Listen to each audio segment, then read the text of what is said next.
Hello and welcome. I'm Roger Ream, and this is the Liberty and Leadership Podcast, a conversation with TFAS alumni, supporters, faculty, and friends who are making a real impact in public policy, business, philanthropy, law, and journalism. Today I'm joined by a very special guest, Benjamin Hall, a correspondent for the Fox News Channel, and our 2023 Kenneth Y. Tomlinson Award winner for courageous journalism. Ben is a seasoned reporter on foreign affairs and wars, having reported from Ukraine, Syria, Iraq, Afghanistan, Somalia, and many other hotspots around the globe. He's interviewed world leaders, soldiers on the battlefield, and survivors of torture, imprisonment, and genocide.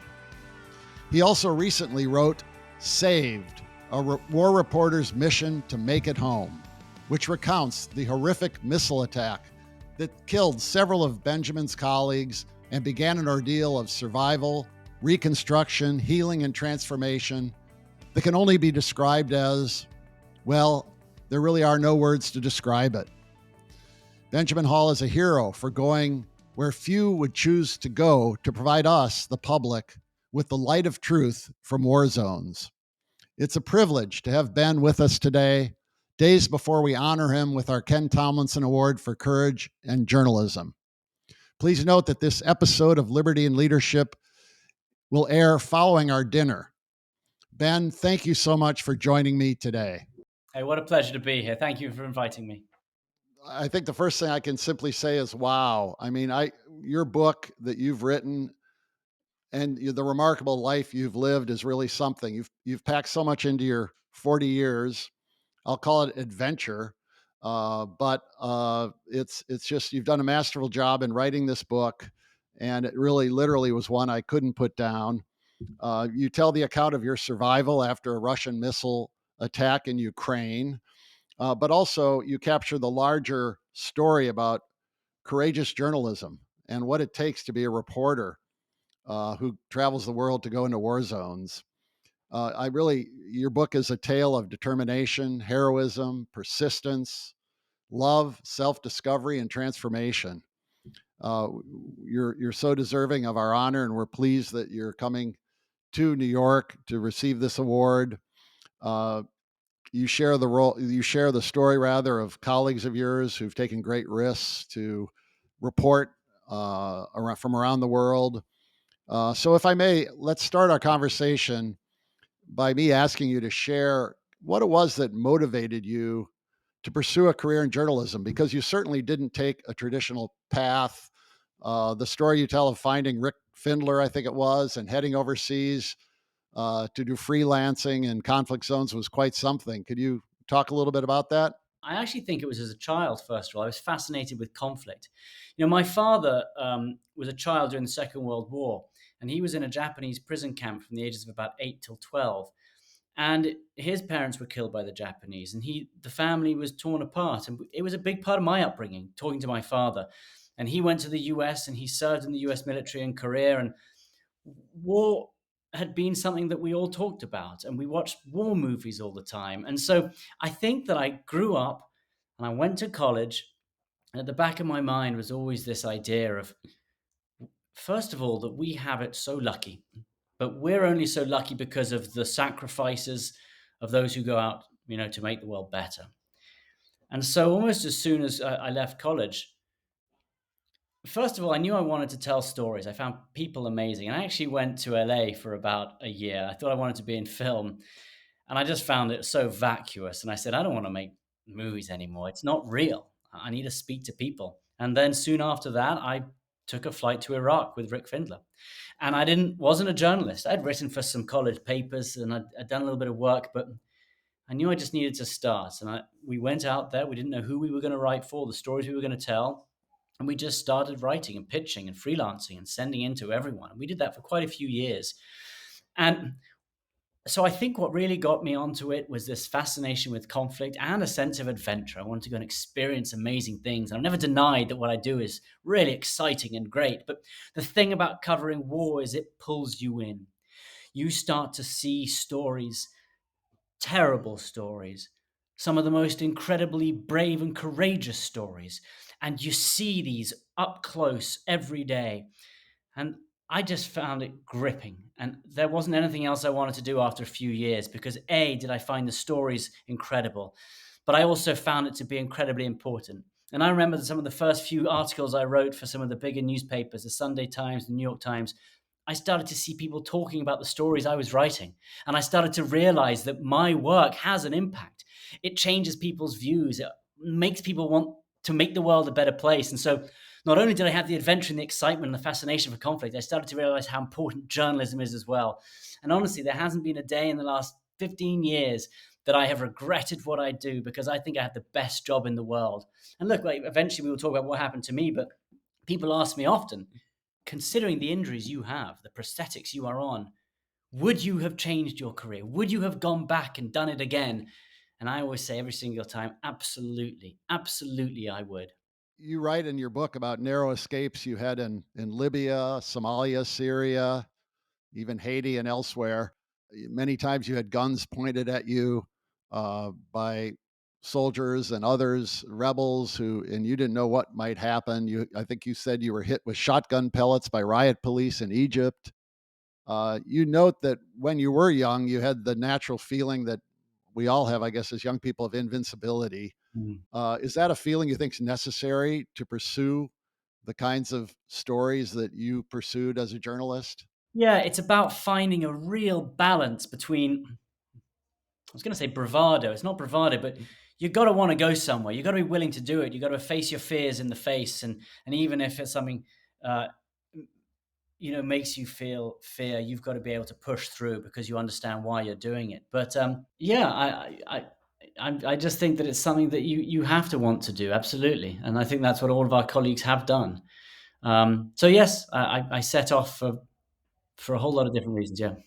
Putting aside for a minute the Russian war in Ukraine, uh, of the reporting missions you've done prior to that, which ones do you think had the largest impact on you? Yeah, it's an interesting question. I mean, the answer is different for different reasons. So, for example, the story that really I sort of got me to the next level of my career was writing about ISIS. And I was a freelancer, and I was in and out of Syria and Iraq, and I was close to them, and I was one of the only journalists to have spoken to some of ISIS members, people who had left ISIS. I wrote a book on ISIS, and kind of got me into Fox. And so I spent a lot of time in Syria covering them and in Iraq, and I think that's the story that I really found something that I was absolutely fascinated by. And it was really was a story of good versus evil. I mean, you had the worst terror group versus, the people whose lives they were destroying. And so I think Syria was amazing, and it was some of the most adventurous stories I've done. We crossed deep into Syria behind enemy lines, up to our necks in water at the middle of the night, carrying our gear.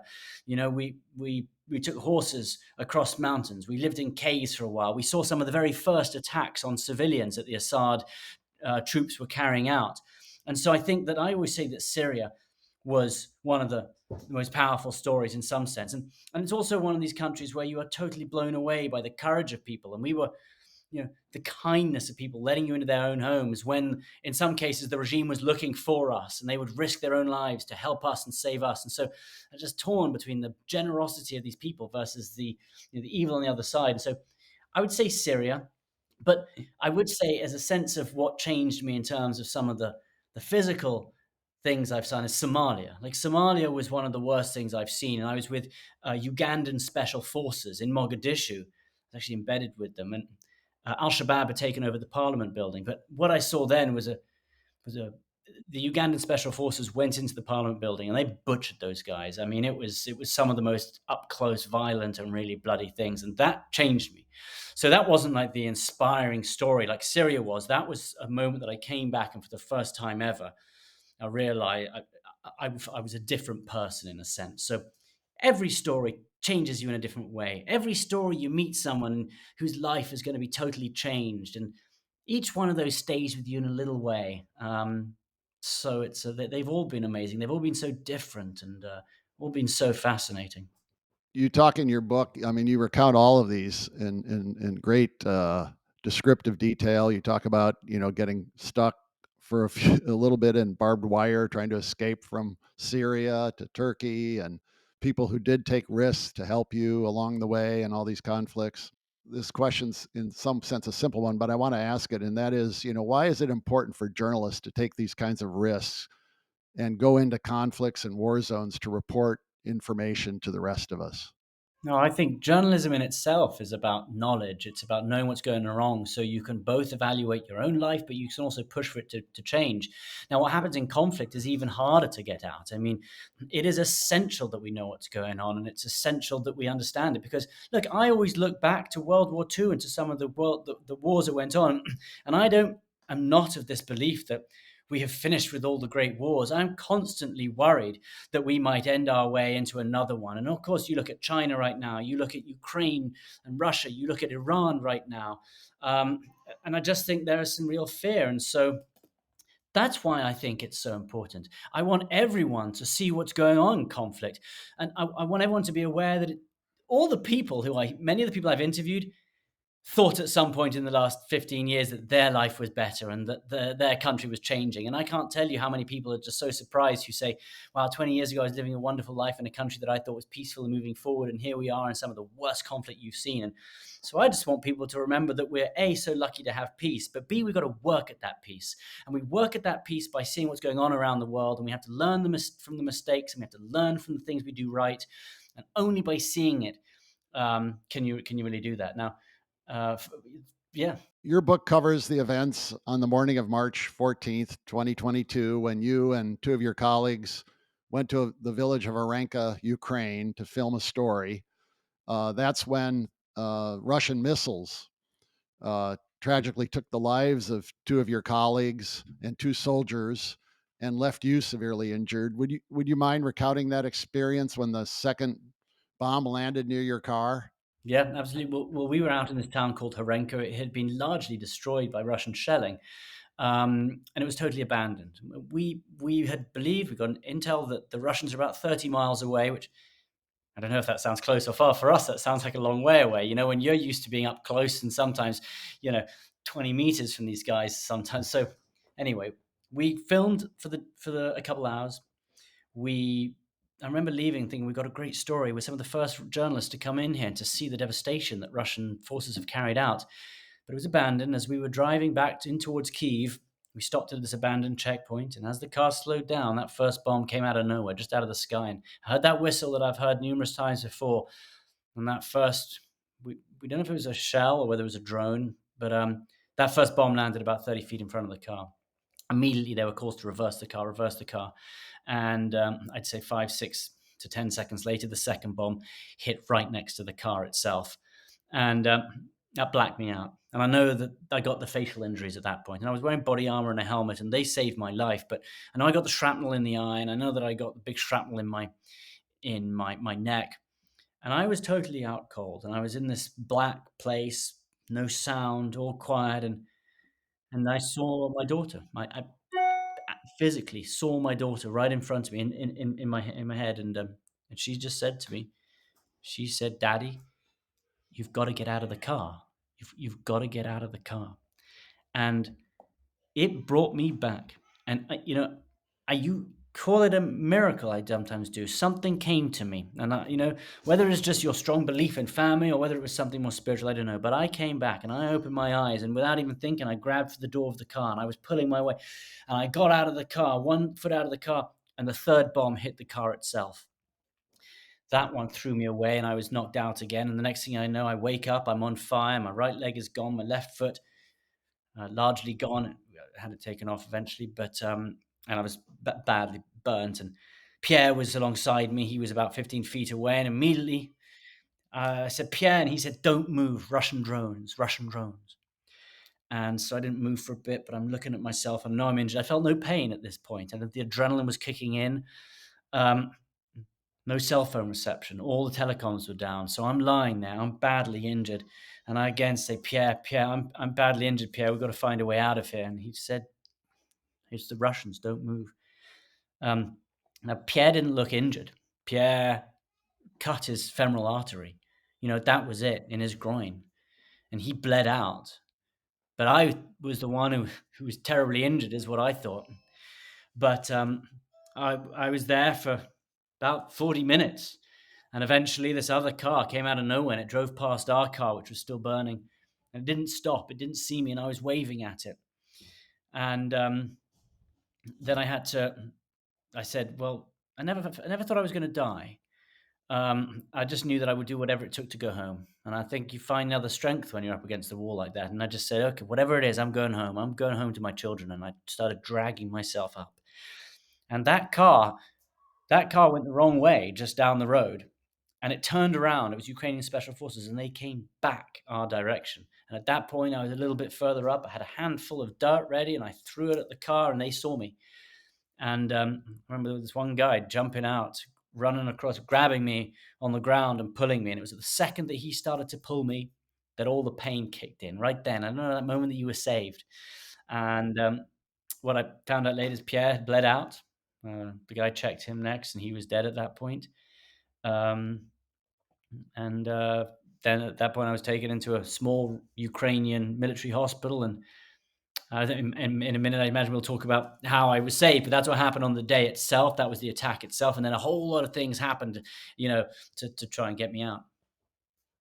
Yeah, well, it's a remarkable story. The survival required so many people who could be described as heroes, even though much of what they were doing was part of the work they perform as part of their routine. But many went above and beyond to save you, and the story you tell in your book is just remarkable throughout the book. My eyes were watering up as I read of so many things that transpired there.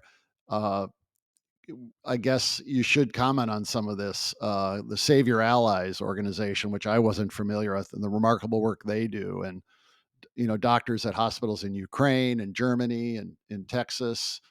So please do mention how that whole process worked that you described so well in your book. Yeah, well, we had been missing for a few hours, and our security team, who were waiting back at a certain checkpoint, we didn't come back. And so the alert went out that we were gone. Straight away, the search was on for us.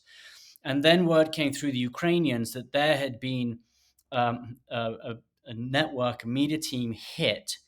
Two people were dead, one was alive, but nobody knew who was alive, who had been killed, or where the survivor was. And amazingly, all the networks, because when you're really at the front like that, all the networks were staying at one hotel, and everyone started getting out. CNN, the New York Times went out looking to try and find out. And it's amazing how, despite all of the um, rivalry you might have on TV, we're all the same out there. So that started. And Jen Griffin, who is our Pentagon correspondent, she was in the Pentagon, and she heard as well quite quickly that a Fox team they believe had been hit. And she picked up the phone straight away and she called Sarah Verado, who heads Save Our Allies, an incredible nonprofit that basically goes in and saves people. It got hundreds of people out of Afghanistan when Afghanistan fell in 21 in the summer. Those guys went in to try and save people. They were outside the wire, pulling people in. And some of these guys, they're all veterans. One was a couple of Bronze Stars, was it Medal of Honor? Was that right? A Purple Star? But amazing people. They came in and they were on the border in Poland. They were getting ready to help the Ukrainians as well. And they eventually found out that I was the one. I was still alive, but it was very difficult to get me out because there was a 36-hour curfew, very few ways of getting in. They couldn't drive me out because they had a big piece of shrapnel in my neck the size of a matchbox, and the roads were so bad. They couldn't fly me out because surface to air missiles, they couldn't bring planes in at all. But they set off to find me. They didn't know how they were going to get me out, and they drove straight for a day and a half through all the Ukrainian checkpoints, and they finally tracked me down. And Jen Griffin had been speaking to John Kirby at the Pentagon, and who had been talking to Austin, Secretary of Defense, and they said, "Look, no boots on the ground, no U.S. boots on the ground. We will not go and get him. We can't help. We'd like to, we can't help. But if you can get him to Poland, we will treat him. The military medicine will treat him, but we can't go any further." And so that was the objective, is to get me out. And we didn't know how to get me out. And then somehow, through the intelligence services networks, we found out that the Polish prime minister was on this first secret visit to see Zelensky, and his train was inside Kyiv. And if we could get through during this curfew through the city, the Polish prime minister would evacuate me, and I could go out with him.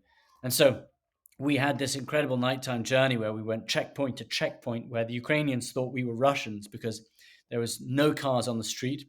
And they were coming into the ambulances, beating up old ambulance and opening up all my wounds to check if we were serious, that I was injured, and why we were breaking curfew on the very day we thought Russia was going to invade the city itself.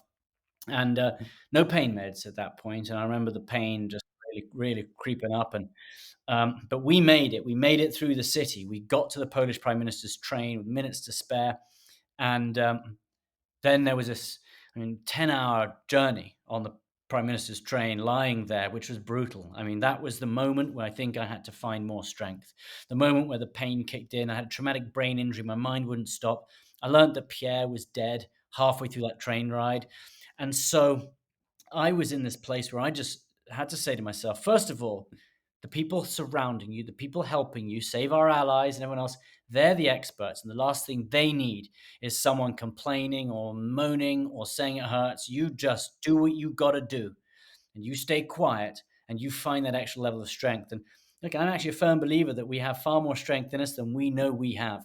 Because when I reached points that I didn't think I was capable of getting through, I would take a breath and I'd say, "You got this. You've got this. You've got a little bit more. Just stay quiet. Keep going." And I honestly felt that you could keep the pain down. You could try and pull it down, but it was a difficult journey, that. But it was when we crossed into Poland, been on that train for 10 brutal hours, and there was a Black Hawk, and the 82nd Airborne were waiting for me. And I remember being lifted up and put on that helicopter, and just this moment I felt I was saved. I was going home. I was going to see my family. Very emotional. Very think back at it. Yeah.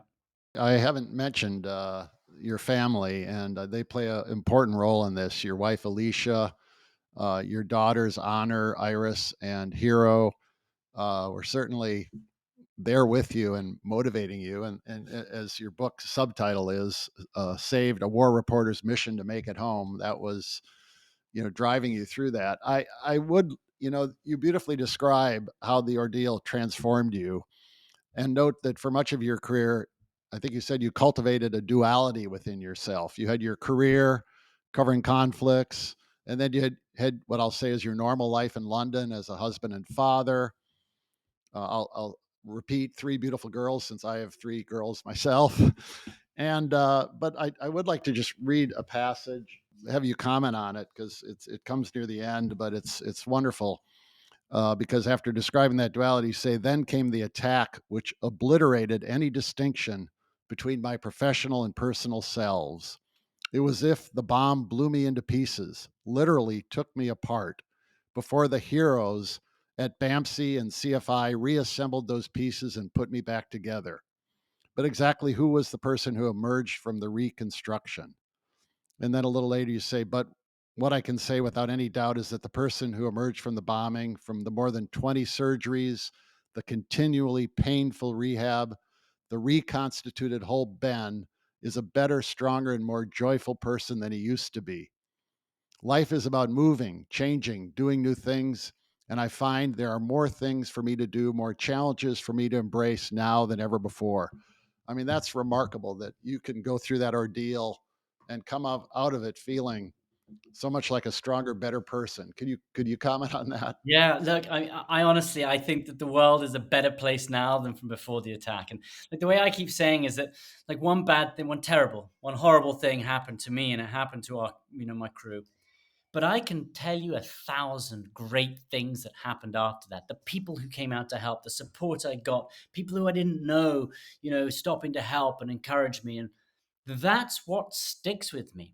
It's the goodness that I've seen. And you talk about that duality that I had before, and that was difficult because you'd go away suddenly. The phone would ring. There'd been an attack somewhere around the world, terror attack, or there'd been something, a natural disaster or war, and you were there the next day, and you'd be there for 3 weeks. You'd be figuring it out. You'd be seeing some terrible things, and then you'd fly home again. And that evening, you'd be sitting at your kitchen table eating a normal dinner with your family, and I don't want to bring that home to my children either. So I don't want to talk about it much. And so I had these two parts, and I think it was good to keep them divided. I know a lot of people who, but to each war correspondent to their own. I think everyone does it differently. But what happened after the attack was that the injuries They came home. The horror that I saw was is now with me forever. It's with my family forever. It affects them forever. And there are two ways of looking at difficult things that happen in life. One is to be held down by them, and the other two is jump and push right through them. And I'm someone in general who wants to do more than I did yesterday. Every single day, I just want to do more. And the same was true when I was learning to walk. If I walked 5 steps on one day, I was going to walk 6 steps the next. If I could lift this much weight, I was going to lift one more the next day. And life is incredible. And you said at the beginning that such incredible career to travel the world, to be at the front row of history, to see it yourself. And I think I'm a stronger person because of it. I also think you find a new kind of strength when you are so up against the wall, you don't know what else to do. And that's what happened to me. And I think that you have to find that level. And that's why I feel not only amazed by the goodness that has happened to me, the kindness, the expertise, the medical side, everything, but I also think that it's given us all opportunities, and you've got to make the best of it. And if I can share some good, like good was given to me, then that's what I want to do. Absolutely. This is a personal question. You don't need to answer it, but you touch on uh, having grown up with a religious faith. Did, in addition to, that love for your wife and daughters pushing you along through all that, did religious faith play a role in this as well? Yeah, it's really interesting because I was raised a Catholic, and very very strict Catholic, and I was at a Benedictine monastery, a boarding school for many years, and I would say that I sort of had a bit of a wobble for some years. I'd covered so many conflicts around the Middle East that seemed to be based on religion. I was wondering, does established religion really play a role? And I always went to church. I always found the peace in church, and I love that. But well, I know that what happened that day, and I generally try and avoid getting too spiritual about what happened to me, but I know that what happened that day was a miracle in its sense. I mean, I was in the death seat, and I've been an inch in any direction, I would be dead. And so many things happened. My daughter came to me, and whether that was an angel coming down to me, or whether that was just where do you go? Where does your mind go when everything else is taken away? Perhaps it just goes back to your family. But that happened to me, and I do now think, and I said so many prayers throughout this too. When you on that train, when I had nothing else, again, where do you sometimes go? And I just, please, Lord, please get me home, take me home. And so, Mhm. yeah, I've got an interesting relationship with religion because I think so many religions out there. Look, we're seeing it in Israel right now. Look what religion has done there. It's incredible. So if you can, there's such great in religion, but around the world there's such negative in it some places too. So I've always struggled with that, but I'm a firm believer that there is something great out there that we can't explain. Tell me a little bit about things now. I've seen you reporting on even on Israel and Ukraine, and you had an exclusive interview with Secretary of State Anthony Blinken. Are you working now mostly from London? Well, yes, and like what happened a couple of months ago, I'd done a little bit of work here and there. Then I was still having operations, which have continued, till I guess a couple of months ago, my last one. But what I said to Fox is, I said, "I'm recovery is done for me now. I've done a year and a half to recover. I've gone to every single physio. I've done everything I've had to do, but you got to keep moving forward again." And I said, "Let's get back to work." I'd start doing little pieces at home. I'll start doing writing a little bit, and now I've just started a podcast. We're talking about a series because you got to keep moving forward. You got to grab the opportunity. But look, I will say one thing: recovery, as fascinating as it is, and I think I describe it well in the book, it's very boring. I mean, if I have to sit and talk to another physio telling me to move this or move that, so at some point I needed to keep moving forward, and that's what the work does. And that comes back to the sense that I think it's the best job in the world. So I was itching to get back to work because I love journalism. I think telling stories is amazing. So I guess I've come back to a place that I feel so happy in, and that's working. And you mentioned before we started recording this morning that you're working on a series of podcasts, Saving Heroes. Can you mention something about that? It sounds fascinating. No, and we've recorded our first few. It'll come out on December the 4th. It's called "Searching for Heroes." It's just that. I mean, something terrible happened to me, but I've tried to find something good in it and pass that on. And now I am talking to so many other people who have gone through similar things, and spoken to someone who was a survivor of a mass shooting who ran towards the gunman. He brought him down. He saved so many lives, and it's been really difficult for him, but he's created something great out of it to spread that message on. And I love talking about that kind of arc. And there are so many stories out there of amazing heroes, unsung heroes. And I think it makes our communities stronger. The one thing about the news that I've done my whole career, the one thing that's changed for me is that I've spent 15 years telling the worst stories in the world. And yes, there are incredible moments of beauty in war, and there's courage, and there's family, and they're great things, but they're sad, they're bad stories. And one thing that has changed is that I think we don't spend enough time talking about the great, the positive, the good, reminding ourselves that binds us together. That's a backbone in America. And that's what we got to tell as well as the bad. You've got to tell both sides. And so that's some of the work I'm doing now. I'm continuing covering geopolitics, but I also want to remind our viewers that there's great out there. There's good out there. We are better than we aren't. And so, my podcast and the series, which will come out next year, will be about reminding people about the good as well as the bad. Well, this has been great. I'm mindful of our time. I want to thank you. I especially mindful of things in the Hall household with your wife and your beautiful daughters, and getting you free for dinner with them. Your book is Saved: A War Reporter's Mission to Make It Home. I promise anyone listening that read this book and you won't be able to put it down. It's an incredible book, incredible life and story you've shared with us. I appreciate it very much. God bless you. We look forward to seeing you at the Journalism Awards dinner very soon. Thank you so much for joining me today, Ben.